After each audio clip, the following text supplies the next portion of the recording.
testimonya po o revelation po ng isa po doon sa suspects na posibleng tumayo po na witness po ay kinonfirm po nila na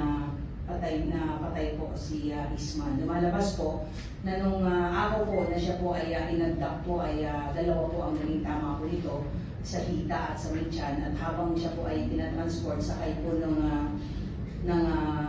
bangka po. Nakita na rin po yung bangkang ginamit po nila, although tinaray pa po itong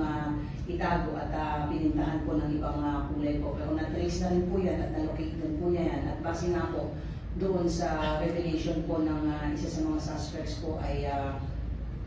namatay nga po on the day na inabduct po si Isman, at habang nasa bangka ay itinapon po ito sa gitna ng dagat, at unfortunately po ay hanggang ngayon po ay pinagtutulungan pa rin po ng combined elements po ng PNP at ang Armed Forces of the Philippines yung bangkay